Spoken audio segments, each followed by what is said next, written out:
Y'all are doing too much and giving nothing.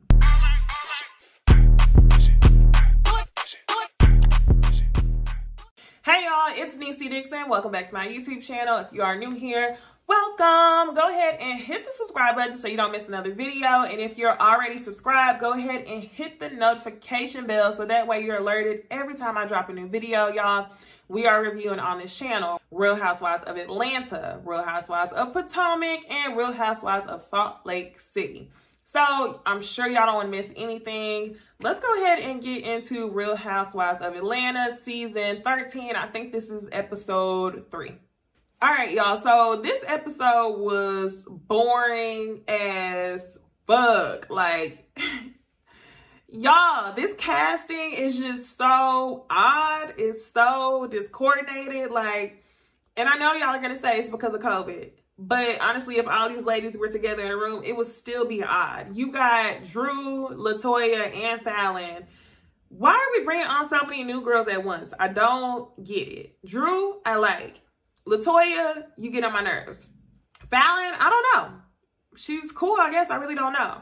Then you got Tanya, who's a friend of the show. Then you got Lauren, who's popping up as a friend of the show. Then you got Marlo, who's popping up as a friend of the show. It's like, y'all are doing too much and giving nothing. So the beginning of the episode starts off with Porsha and her social justice matter this season. She talks about how at this point in the show, it's been 165 days since the death of Breonna Taylor and nothing has happened. And this really puts me back at like how I was feeling over the summer. Y'all know I still have these feelings, but a lot of it has kind of been compartmentalized. So it just sucks to see that that's the state of the world. I'm glad that we got to use our voices, that we are still using our voices, and that we were able to be heard just a little bit. And I'm happy that Porsha is making this her cause this season. So next, Porsha gets arrested again. This time, y'all, she was prepared for that mugshot. That first one was, the second one, she was ready. I remember whenever the Shade Room posted it, everybody was like, okay, Porsha bad. Yes, yes, yes. So, yes, cute mugshot Porsha. And next, y'all, we get into Drew. Her and her family are making breakfast. They are rehearsing for church because her mom is a pastor, y'all. And you're already starting to see some of the friction between Drew and her trifling ass husband.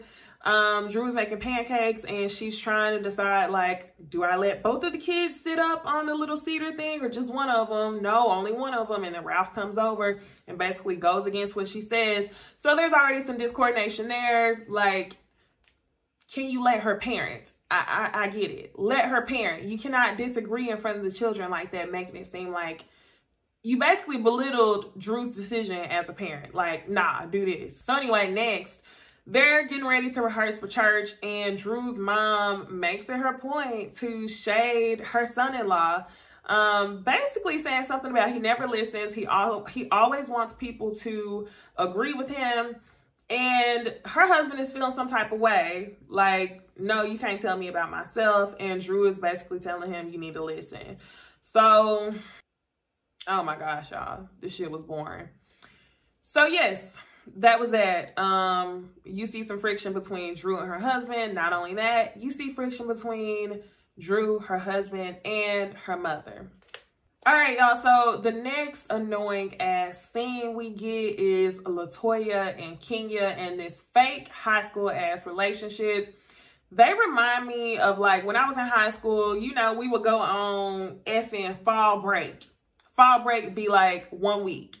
You get back to school at like 7 o'clock in the morning and it's 2 girls in the hallway going, ah, oh my gosh, ah, running, dropping books and running. And I'm just sitting here looking like,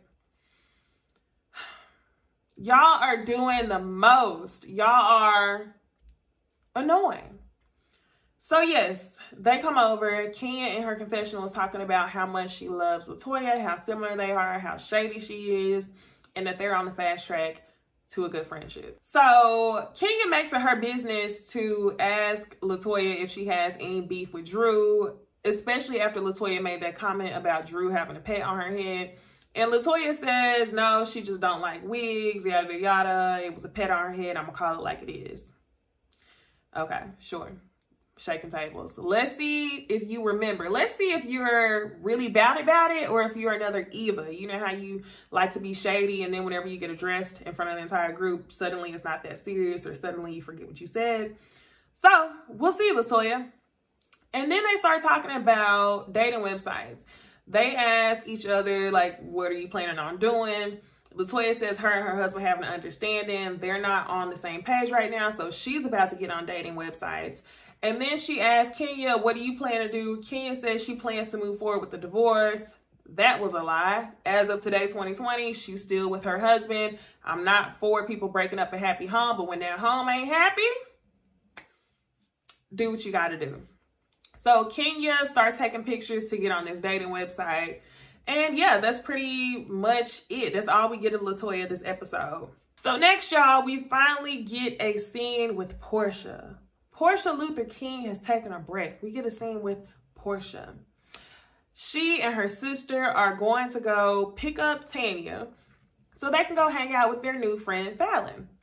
And in the car on the way over there, she is talking to Tanya and Lauren about her relationship with Dennis. So basically, the beginning of the quarantine, it was all good. They were lovey-dovey, honeymoon stage, you know, everything was good. Then towards, you know, after a couple months of quarantine, it was like, I can't stand your ass. It was toxic as hell. So they are broken up. And she says this time she feels like it's something that she needed to do for herself.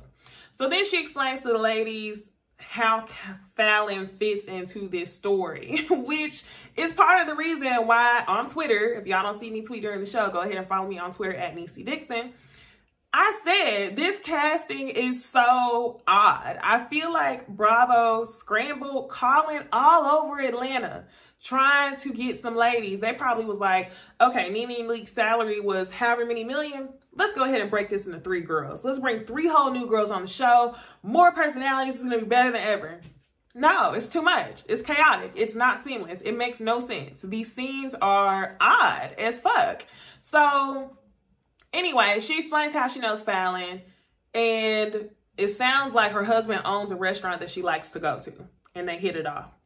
So they go to Fallon's house and they meet her husband, Simon. Simon is looking at like her daddy. Secure the bag, sis. Fallon seems cool. Her husband seems cool. And they have a good, you know, fun time at the pool. Then they start discussing some of the social justice things that Porsha is doing, Black Lives Matter, and, you know, just the movement that was going on this summer. They talk about that. Then in the last scene of the night, we get Drew and her trifling ass husband again, Ralph. And they are buying a 9,000 square foot home. The home looks beautiful. And this is actually Drew's first time purchasing a home. And she's asking her husband, like, hey, like, can't we just go to the house now? We can drop off boxes. We signed a seller's agreement.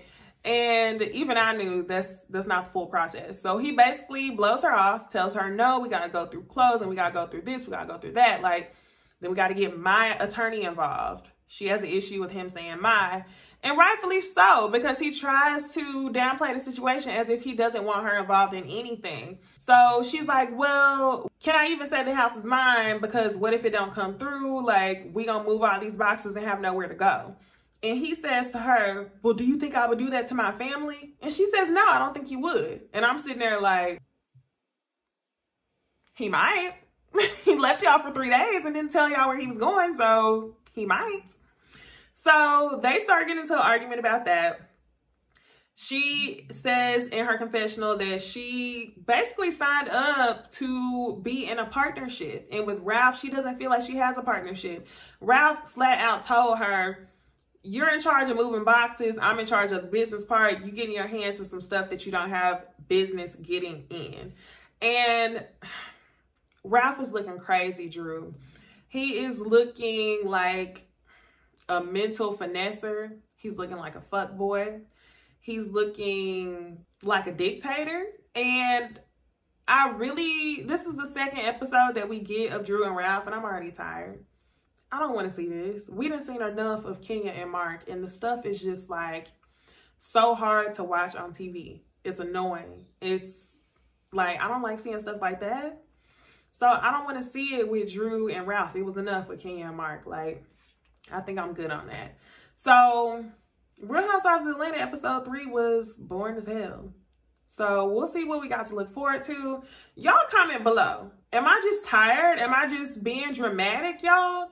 Did y'all think this episode was boring or what? So yeah, comment, like, subscribe, and I will see y'all in my next video. Bye. 48 hurt. 48 hurt. 48 hurt.